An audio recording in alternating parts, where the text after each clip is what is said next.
अगर हिंदुस्तान का 85% बच्चा अनपढ़ और गवार बना दिया जाए तो नौकरी का सवाल नहीं होगा। फिर नौकरी देंगे किसको? तब जातिवाद चलता रहेगा।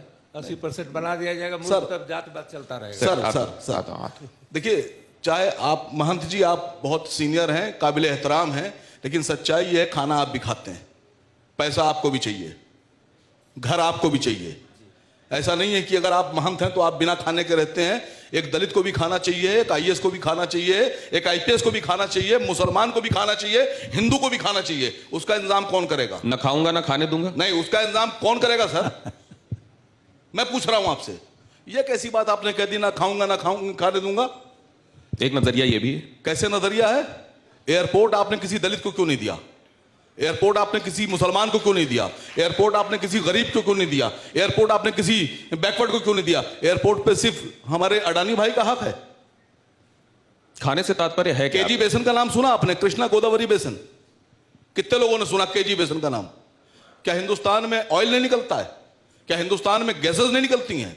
आपने कभी सुना कि किसी जो हमारा नदी से जो तेल निकल रहा है या समुद्र से जो तेल निकल रहा है उस पर किसी दलित का हक है या दलित को दिया गया? क्या अंबानी भाई का हक है? आपने कभी सुना कि किसी डैम को जिससे बिजली बनती है? आपको पता है हिंदुस्तान में हाइड्रो जो पावर है, हाइड्रो प्रोजेक्ट हैं, उससे बिजली बनाने की कास्ट अगर सही तरीके से निकाली जाए तो 10 पैसे आती है।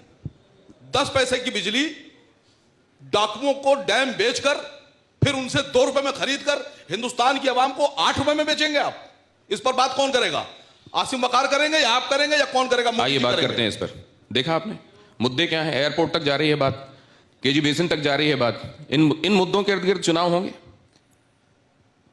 अगर एयरपोर्ट या बेसिन जो भी चीजें हैं वो उन्हीं हाथों में, उन्हीं संस्थानों को दी जा सकती हैं जो टेक्निकल नो हाउ और आर्थिक दृष्टि से सक्षम हो उसके संचालन में और उसका लाभ देश की जनता को दे सके।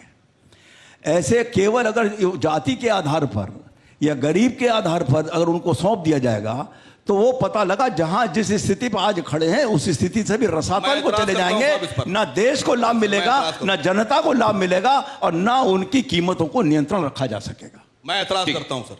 जी सर, जब हिंदुस्तान में 2014 से पहले सरकार बनाने की तैयारी आप कर रहे थे, नहीं सर आपने कहा कीमतों में नियंत्रण। हाँ, मैं आपकी बात पे आ रहा हूं। उस वक्त जो हमारे भारतीय जनता पार्टी की सरकार से पहले वाली सरकार थी उसमें पेट्रोल की कीमत 62 रुपए और 63 रुपए थी, लेकिन कच्चा तेल 148 और 158 डॉलर प्रति बैरल तक गया था। उस वक्त तो आपके यहां से जितने सांसद, आपकी मोहतरमा क्या नाम उनका, वो ईरानी इराकी क्या नाम है उनका, वो तो गैस का सिलेंडर सर पे रख के चल रही थी। जब 148 रुपए में तेल का कीमत थी अंतरराष्ट्रीय मार्केट में, उस वक्त हिंदुस्तान में पेट्रोल की कीमत थी 62 रुपए 63 रुपए। और जब हिंदुस्तान में कच्चे तेल की कीमत अंतरराष्ट्रीय मार्केट में 23 डॉलर प्रति बैरल हो गई, 148 और 150 से घट के 23 डॉलर, उस वक्त आपके प्रधानमंत्री जी 90 रुपए का तेल बेचेंगे। आप कीमत पे कंट्रोल रख रहे हैं या कीमत को बढ़ाकर हिंदुस्तान की आवाम को लूट रहे हैं?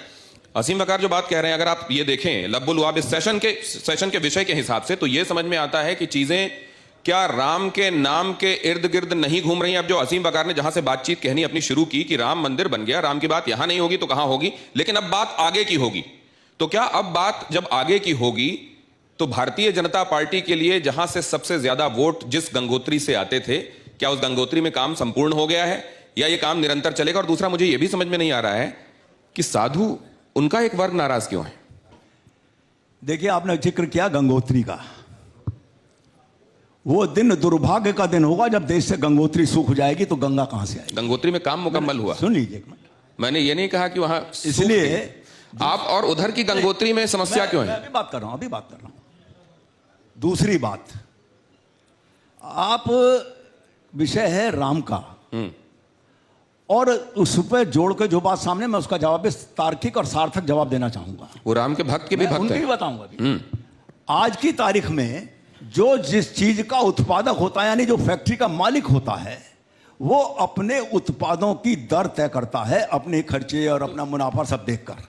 आज पेट्रोलियम प्रोडक्ट्स पर पेट्रोलियम कंपनियों का अधिकार है, भारत सरकार का कोई अधिकार नहीं है, कोई मूल्य नियंत्रण नहीं है। वो रेट तय करने के लिए अधिकृत वो हैं। लेकिन उसके बावजूद पेट्रोलियम मंत्रालय बना हुआ है। एक सेकंड, और भी काम है पेट्रोलियम मंत्रालय के।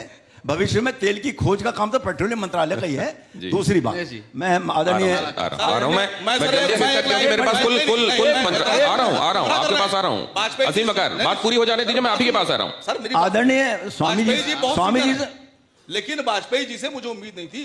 आप हम सबके माननीय हैं, आप उस वक्त के विधायक हैं वाजपेयी जी, जब भारतीय जनता पार्टी का नाम लेवाल कोई उत्तर प्रदेश में नहीं था। उस वक्त लोग आपको जिता के भेज रहे थे।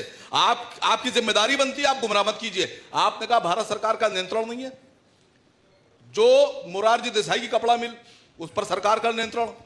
जो सलमान खुर्शीद का डीपीएस, उस पर सरकार का नियंत्रण। जो सड़क के ऊपर एक टैक्सी चल रही है, उस पर सरकार का नियंत्रण।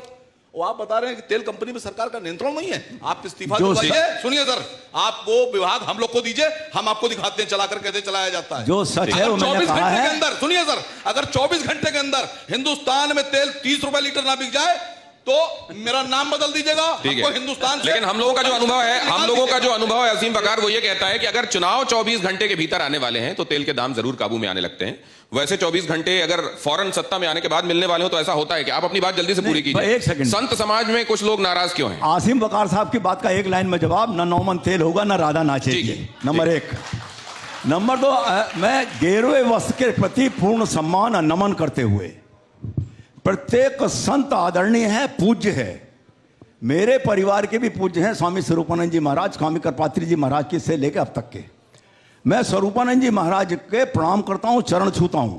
जब मैं अध्यक्ष था तब भी मैं उनके आश्रम में गया था बनारस में। बाहर निकलते प्रेस ने मुझसे पूछा कि ये तो आपकी पार्टी के खिलाफ बोलते हैं, आप इनके यहाँ जाते हैं। मैंने कहा वो मेरे व्यक्तिगत पारिवारिक गुरु हैं, मैं उनके यहाँ जाता हूं। इसलिए प्रत्येक संत समाज के प्रति मेरी श्रद्धा है। राम मंदिर के प्रश्न पर उनसे भी मतभेद है, तो वहां मैं भारतीय जनता पार्टी और विश्व हिंदू परिषद के साथ खड़ा हूं। इसलिए राम के